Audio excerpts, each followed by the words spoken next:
You see, it's an absolutely beautiful stitch. It really is a credit to the machine. And what's quite amazing about it, of course, is that that's just a piece of kitchen roll.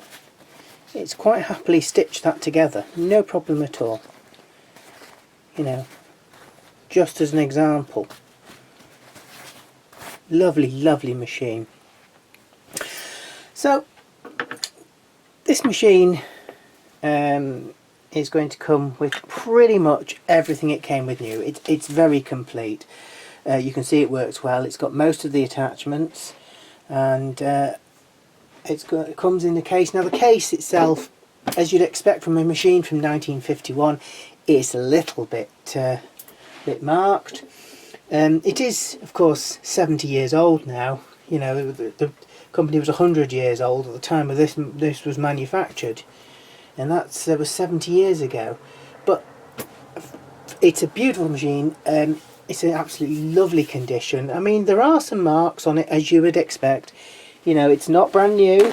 It shows its age, but it shows its age, and it's been looked after. You know, it's in nice condition, pretty much. It's had a little bit of cosmetic repair here and there, just to keep it tidy. On the whole, the paintwork's very sound. There's a few pin marks here where over the years people have used it to put pins on.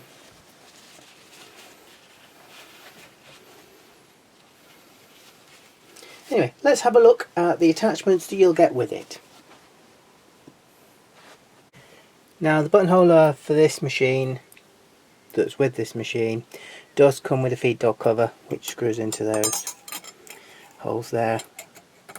This is actually for multiple machines. The 201 doesn't need a feed dog cover plate, because underneath the feed dogs can be lowered like this. Just unscrew that. and drop that down.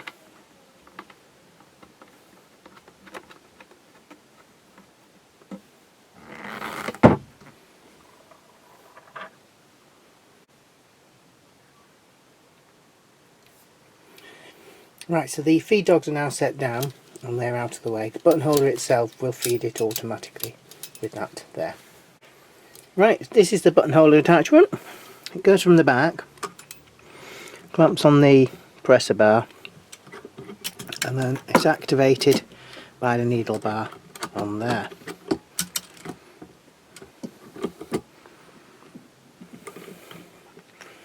This particular attachment uses a special screw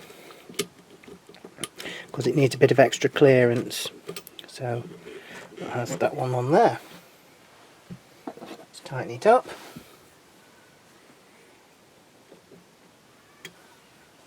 Right, just for demonstration, I've set the sizes basically all to the middle, just to give us a general buttonhole.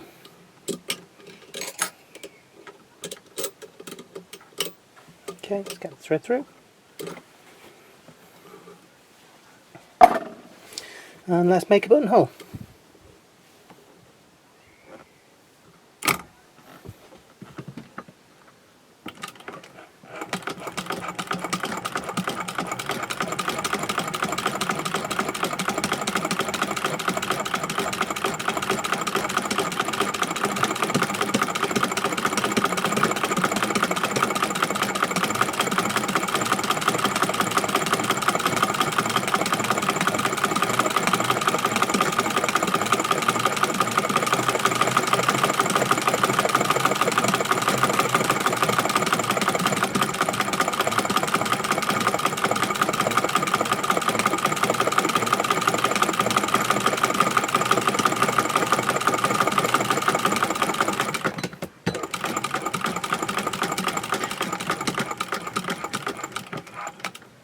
And to the bottom again.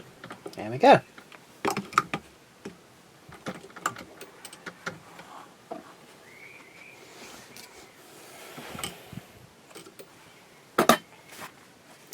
And as you can see, that is absolutely gorgeous buttonhole. Both sides. And you would then just slit up the middle, and that's your buttonhole completed in seconds. And the ruffler.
There we are, and this is on a particularly long stitch length, and obviously they've got a lot of threads hanging off, but you can see that's done every 6 stitches, it's done a ruffle. That's that.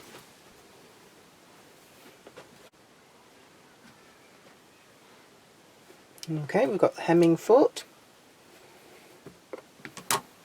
So to use this, you need to put a start on it so that you can guide it in, and it will catch under the feed dogs. So just take the corner off.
There we go. We just need to make sure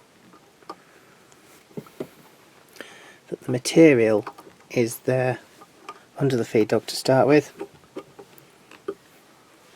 in order to guide it.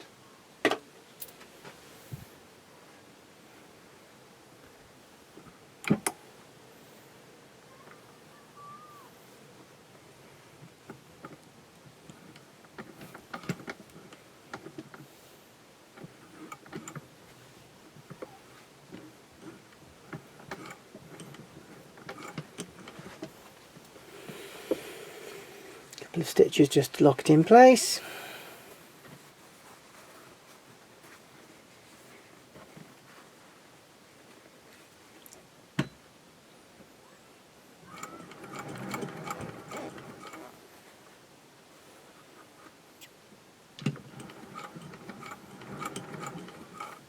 Make sure it's around the guide.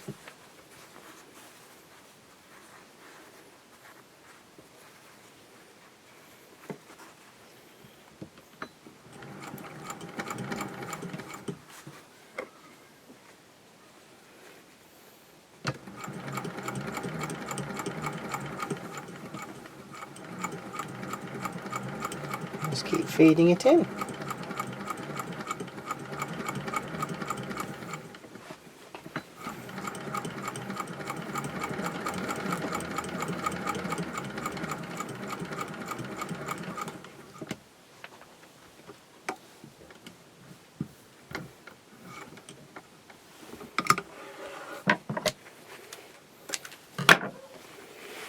There we are, and that's put the rolled hem on right at the edge.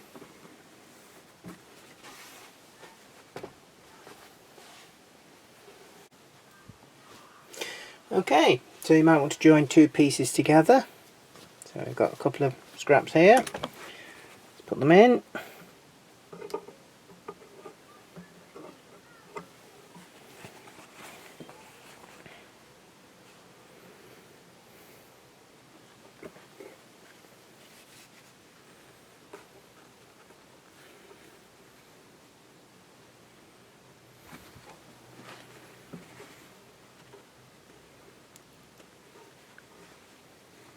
There we go.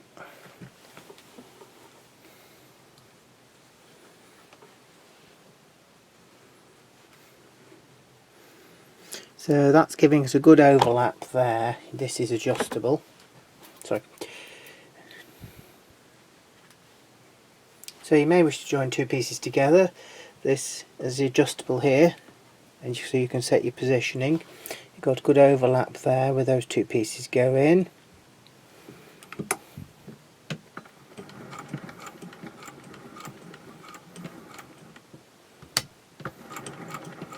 Okay, as always, you can do backstitch to lock it in place. Just let it gently guide through.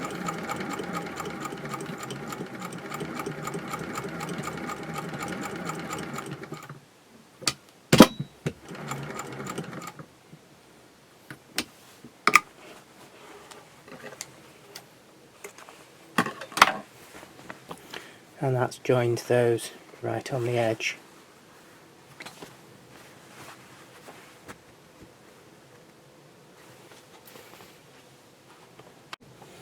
We've also got a zipper foot for this machine.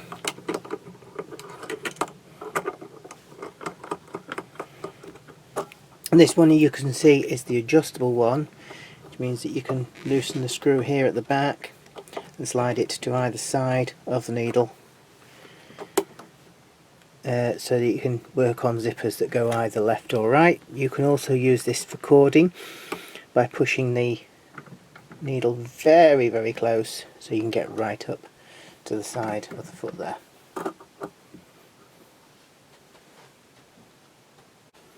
This machine also comes with a tuck marker,